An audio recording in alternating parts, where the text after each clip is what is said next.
Well, what's good? What's good, people? It's your boy, Uncle Fred, back in the house, back in the saddle. One more again. Please hit that like, that comment, and that subscribe button. We ain't gonna be home until a few, but be on here, but a few minutes. Your boy got to go to work in about 30 minutes or so I'm gonna try to get in, get out, hit my points, and get out of here. Usually don't hit in the daytime. Usually it's at night or if it's on the weekends and stuff of that nature. But and I didn't want people to think that I was ducking because the Cowboys got they, whatever, handed to them yesterday. And of course, we had that thing that happened to them last week in our home opener versus the Giants, where we just eked out a win against the mediocre Giants. But all right, let's go ahead and get with it, man. Uh, First of all, Cowboys going to Chicago with all this this, and I made my prediction on the Saturday show with TK. Thought the Cowboys was win 35-27.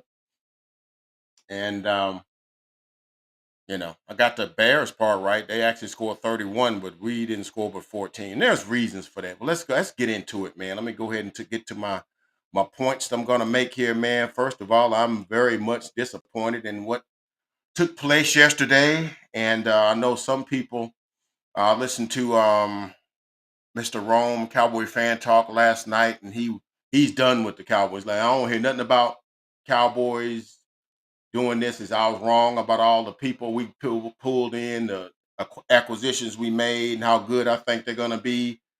And I wore this shirt right here for a reason. I don't know if you can see that or not, but it says Cowboys, and it's got a picture of all the rings. I wore that for a reason because I feel like at this point, um, that might be the closest we'll get to any rings with this current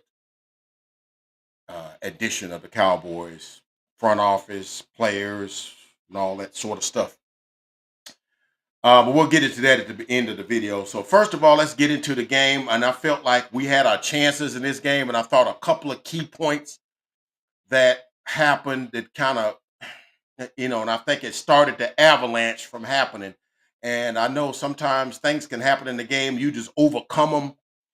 I saw the Eagles yesterday down 26-7 in the third quarter, and I'm like, surely they're going to lose that game. But yeah, the other parts of the game, other parts of the team stepped up, made plays, didn't hang their heads. Defense started getting the Rams off the field, and which allowed the offense to kind of make plays. And they finally made some plays, scored a couple of touchdowns in the third and another one in the fourth, late in the fourth, to go up by a point.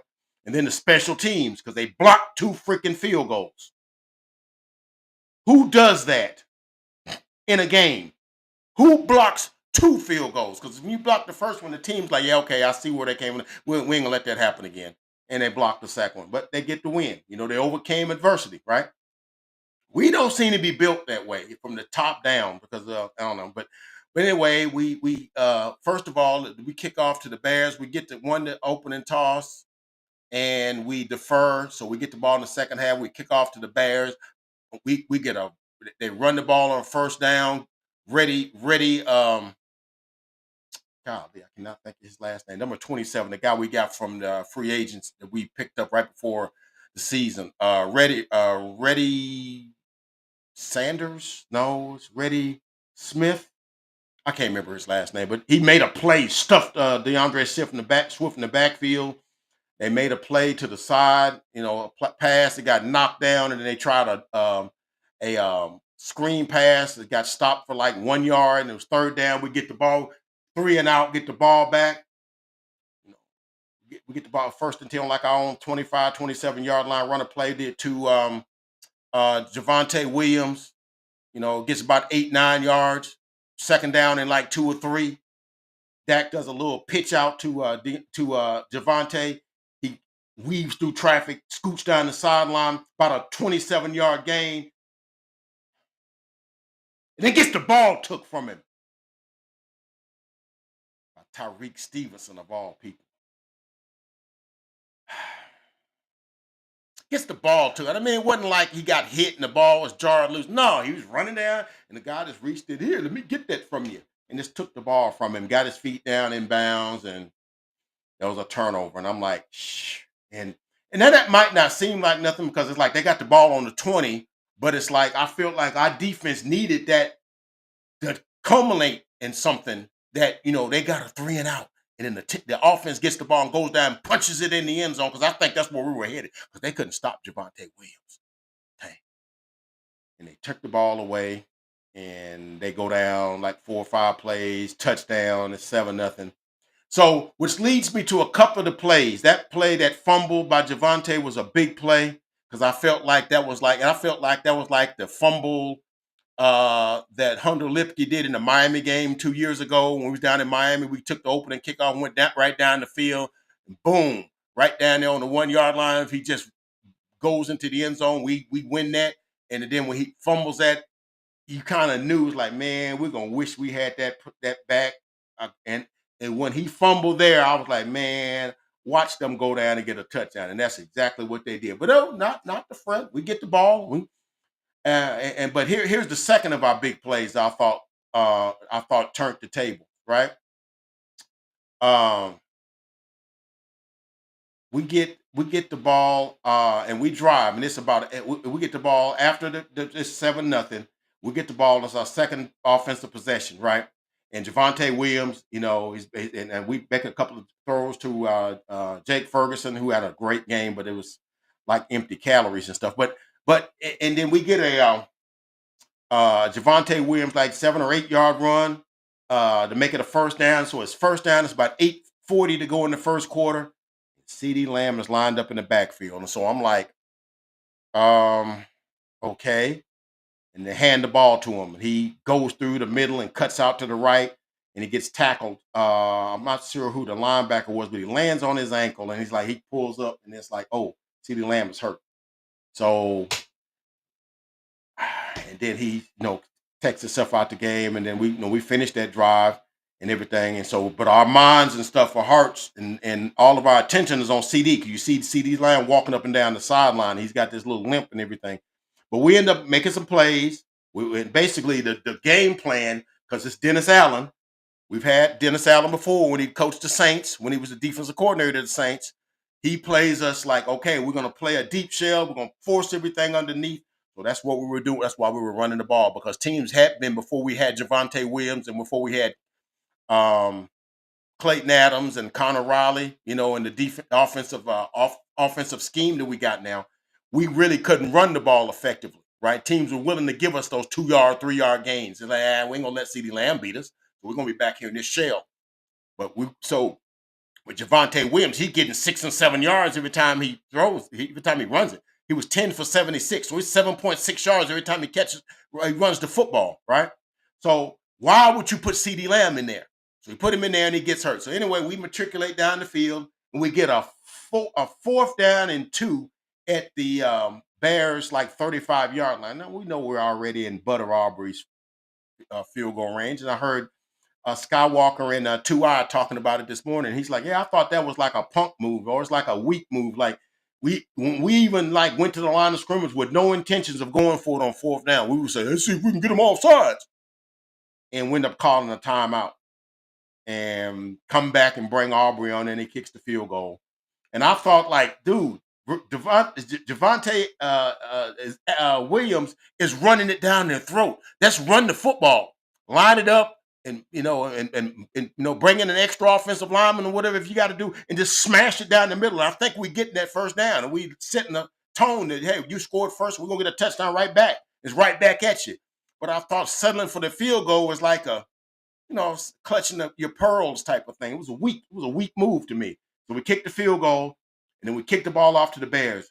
And the next of our plays that I thought was with about 4 minutes to go in the first, because that was like 4:26 to go in the first where we made that decision. So about 4 minutes to go in the first. On the very first play after we kick it off, Bears run a flea flicker, and it wasn't even a good flea flicker. Handing it to DeAndre Swift, and he lollipops the pitch back to Caleb Williams. I mean, it's like the ball stayed in the air like 3 seconds when he flipped it back. I think it's supposed to be he handed it to him, he flips it right back to him, and he throws the pass or whatever if it's open. But he did it, and I don't know if he got caught a certain way, but he lollipops it back to Caleb Williams. Enough time for whoever was covering the guy should have been able to recover. Unless if your name is Kyer Elam. Kyer Elam's like complete. I don't know what. When they showed the replay, I was like, damn, Kyer, what are you doing there? I mean, he just left him and went to the line of scrimmage. The guy and dude looks like, oh my gosh. And it's like the banana in the tailpipe thing. He turns around, and of course, Malik Hooker has to cover for him, and that's a touchdown to Luther Burden, like his third catch of the season. He only had 2 catches coming into that game, right? Now it's 14-3, right? So, and I thought that was a big play because it's like, damn, now that's a statement thing. And it's like, and I'm like, and I thought there was a weak thing on the Bears. I mean, you're running flea flickers in the first quarter. Pardon me, but teams that are contending don't run flea flickers. We ain't ran a flea flicker in a long time. I ain't never seen the Eagles run a flea flicker. I ain't seen the Lions. Well, they run a lot of trick plays, whatever. I shouldn't say that, but a lot of I ain't seen the Bills run no flea flickers. I ain't seen in the Kansas City Chiefs running no freaking flea flickers. But if you're a mediocre team that's trying to get your confidence, you're young, you're trying to get establish something, I guess you would do that.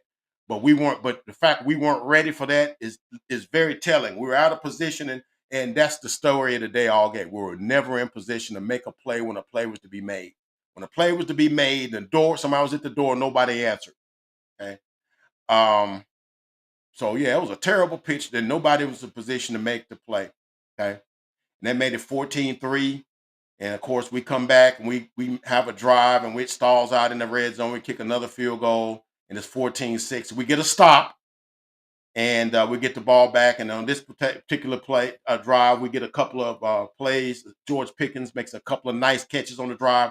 And then on like second down, he makes a nice little curl route, sells it like he's going outside and cuts it back inside. Dak kind of lofts it. And it's sort of like a run pass option kind of thing where he drifts to the left and kind of just lollipops it over him. George Pickens makes a one-handed catch. Then we make the 2-point conversion with Jalen Tolbert. It's 14-14. Game on, baby. I'm like, game on. Game on, baby. And then with about, I don't know, 4 minutes, 3 minutes and some change or whatever to go in the second quarter, Bears got the ball. It's 3rd down and 9. And I'm like, yes, get them off the field. We get the ball back. It's 4, 5, 6 minutes. I can't remember exactly how much time was left at this point. But it's enough time where we could take the ball, run the ball, eat clock, score the ball, even if it's a field goal, and double them up because we get the ball at the second or the third quarter. Right? 3rd down and 9, right? And they throw a dump pass to DeAndre Swift, and ain't nobody out there. And he scampers for like 19 yards. And I'm sitting there like, what the F is we doing? Kenneth Murray, what are you doing? I don't know, because I know we play zone defense, and I know that's a lot going on with the zone defense and whatever. Because it's not you just you don't just cover a player, you cover an area. I get it, I get that. But everywhere I've always seen it, the linebackers cover the running backs or the tight end. That's what you do. So you see the running back leaking out of the backfield. Somebody's supposed to be over there with him. And he's over there and he catches the ball and sneaks down the side. And he's like a 19-yard, which leads to a field goal to 17-14. Okay, fine. It's 3.5, 4 minutes left. We get the ball. Okay. And we try something. We try a running play. They stop. It's a 1-yard play. Then we throw a pass out in the left side. There's an out pattern by Jalen Tolbert. Almost got intercepted, but it was just an out pattern. I didn't like that, but and then we try we get a 3rd and 9, and we have to throw it underneath to Jake Ferguson, and that's the way that's supposed to be defended. It's 3rd and 9. You guard the sticks, you flood guys to the guy, and you make the tackle short of the line to gain. That's what you're supposed to do, and that's how they played it. They threw it to Ferguson. He makes the first guy miss and whatever, but he got a long way to go. Yeah, but you ain't making 5 guys miss, and he's 2 yards short. That's what should have happened when the DeAndre Swift had that, caught it with at the line of scrimmage. He ain't supposed to get 19 yards. He's supposed to be like a 4 or 5 yard, and we get the ball back. But we're never in position to make a play with this regime, with Eberflus, and with this. We're never in position to make a play. So we have to punt, and of course, they go right down the field. And I don't know what the linebackers are talking about. It's like third down and like something at the and at the goal line at the 5 yard line or whatever. I think it was fourth down. I want to say it was fourth down. I want to say because I'm getting them mixed up. And they let Cole Clement get behind them. I don't know what the linebacker was playing, but he's like too high and he tries to reach up, but the end zone is like 10 yards deep and you supposed to like get you didn't get no depth. I know he was playing it for the quarterback running, but you're supposed to have that inside clock where I'm gonna get deep enough where they can't throw it behind me, but I'm gonna stay shallow enough where if he do run it, I can stop him short of the goal line because it's a goal to go situation. But no, he stays up to the line of scrimmage and then tries, and then nobody goes with the tight end. He catches a wide open catch in the back of the end zone, and it's 24-14. And it's like 30 seconds or so to go in the half. So we don't get nothing out of that. And then we don't do anything with the first possession of the second half. We get two or three plays or whatever. And then they get the ball with about like 12 minutes to go. And they go on a 19 play 85 or 85 yard drive that takes up over 10 minutes of the clock and essentially takes away any chance we have of winning the game. And I know everybody wants to say, well, Dak does it. Dak did it. Yes, but understand this. We're down 17 now. And basically the whole third quarter, they've had the football. We had the ball for like 2 minutes of the third quarter. They couldn't get but a couple of first downs and they get it and basically choke out the rest of the third quarter. That robbed us of essentially two possessions. And you kept letting them get third and two, and they run for the first down. Third and five, and they throw it for the first down. Nobody makes a play. Even when it was like third down and the dude lost 8 yards and it's third down from like the 14-yard line. You let DJ Moore get behind the guy. I don't know what the safety was doing. Reddy Stewart, that's the guy's name, Reddy Stewart. I couldn't remember his name. Because he tried to make a play there. He kind of moved to the left and right, and he hits DJ Moore in the back of the end zone. It's 31-14. It's a 17-point game now. And basically it's the fourth quarter. So you're down 17 points. So what does that do? It basically says now we got to what? Throw the ball on every down now, which plays right into Dennis Allen's hands. And number two, that takes the running game out of the equation. Because now Javonte Williams becomes a non-factor. He had like 9 carries in the first half with like 55, 60 yards. Had like 2 carries in the second half. Because you let the game get out of hand. And then the other thing is we don't make plays when it's plays to be made. On one of those third quarter drives, Caleb Williams had a pass he threw to DJ Moore and it bounced up in the air and then falls harmlessly to the turf where Kenneth Murray and uh, uh, Diggs is just kind of standing there, and the ball just falls aimlessly to the turf. Then when we get the ball back on our next possession, when we hit George Pickens in the hands, would have been a nice catch, count him right in the hand, tips in the air, and there goes that Edmonds guy with the interception. So when they force a tip pass, they make the interception. We force a tip pass, it falls harmlessly to the ground. And for all practical purposes, that was the game. So they lose 31-14. Now, this is the first time that Caleb Williams has not been sacked in a game since he's been a pro. This is the first time in like 8 games that they don't commit a turnover. There was turnovers to be made. We just didn't capitalize on. Now, I'm wondering here as I close the video, where are we going with this? Because I'm thinking we're not ready to win. And I don't care what Jerry tells you. We changing the culture. We're doing all that stuff. Look, man, as long as things are made from decisions that don't have anything to do with football or football merit, we're not winning anything. What do you mean by that? Well, first of all, we hired, and right now he's under the fire right now, Matt Eberflus. First of all, was Matt Eberflus the best hire? Or was it somebody we hired because the Joneses were comfortable with him? We know him. We know his family. We know how he was because he coached with us in 2015 to 2018 or 2015 to 2017 or whatever. And we know him. Or was he the best coach for the job? Because a lot goes into that because then He runs a zone scheme. Do we even have players that fit that scheme, or we just gonna have him because we know that guy? Because right now, Dennis Allen looks like a better defensive coordinator than he does at this point. Now, maybe not last week, but against us, oh yeah. And they both had the same thing. Both had seasons where they started off good last year. Bears were 4-2, and they lost like 6 in a row. He gets fired after the Thanksgiving game. Dennis Allen was 2-0, beat us like 44-19, and then didn't win another game, lost a lot of close games, and they ended up firing him midseason. And they become DCs on teams. He becomes a DC that Ben Johnson picks for the Bears, and then we pick. Jerry picks Matt Eberflus for us because they know him, not because he's the best guy for the job.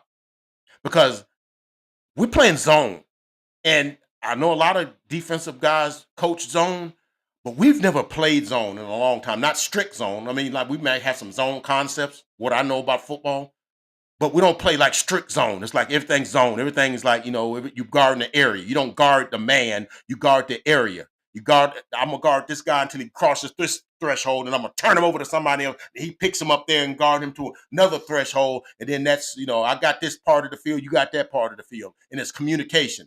Somehow that ain't happening with us. And it's happened on back-to-back weeks.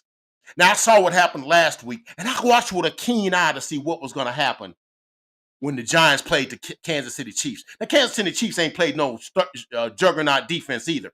But I want to see what Trent McDuffie and Jalen Watson would do as their cornerbacks against Malik Neighbors and Wendell Robinson. And you know what they did? They stuck them. Now, they made a play here or there, but Malik Neighbors was a normal receiver. He wasn't a 9 for 176 and 2 touchdowns guy. He caught for like 8 for like 75 yards and whatever it was. And for those same plays that Russ was making, somebody was with that guy in the end zone and knocked the ball away because they guarded the guy. At the end of the day, stick with your guy. You know, I watched it, and I know I don't think Jalen Watson and Trent McDuffie's an okay corner. I don't think he's done in this league what Trayvon Diggs has done. And let's face it, I don't think Kyrie Elam is good, man. I don't, man. I think that he's a first round talent. It ain't worked out for him. Maybe this scheme don't work for him either. But see, that goes back to the Jerry hire. Why does he hire Shoddy? Were there better candidates to be had? And I like Shoddy. I want him to succeed. But at the end of the day, if I can't get these players to do what I need, maybe that wasn't the best hire. Maybe you should have, when the season was over, you grab Ben Johnson in and say, look, man, write your check what you want, and we'll give it to you, and I'm going to give you whatever. But we don't do that. We want to make hires and make player acquisitions based on things that don't have jack to do with football, based on how much money we're paying them. You know, now right now Trayvon Diggs ain't looking real good.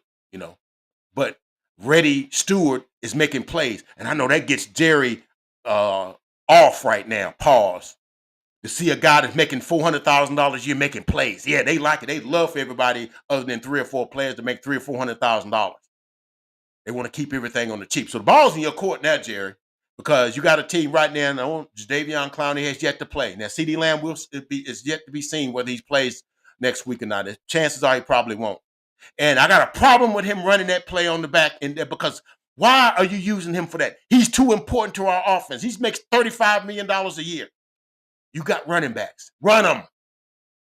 And I know you're saying, well, you didn't have a problem with him when CD's running out 9, 10-yard runs. Yes, but that's on jet sweeps, not when he's lining up in the backfield like a running back. Now you got to run through the trash like a running back. He's not built for that.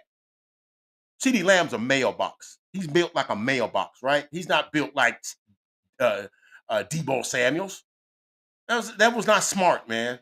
Sometimes you get too cutesy pie for your own good. Let's run the football and let's get in position and let's win this freaking football game. So as we close the video, I don't have much else to say. We lost. What didn't look good in any aspect of the game. You know, offense, when CeeDee Lamb went down, that kind of played into Dennis Allen's hand because now it's like, oh, yeah, we can just funnel everything to George Pickens and force everything to Jake Ferguson, who Jake Ferguson looks kind of average to me now. And they've thrown a lot of dump off. He caught like one nice pass, like 10, 12 yards. The rest of them was a little 5-yard dump off. He had like 11 catches for like 75 yards, like 6, 7 yards a catch. That $15 million worth? $14 million worth? Or is that the production you can get from any run of the mill tight end? I don't know. I'm just asking.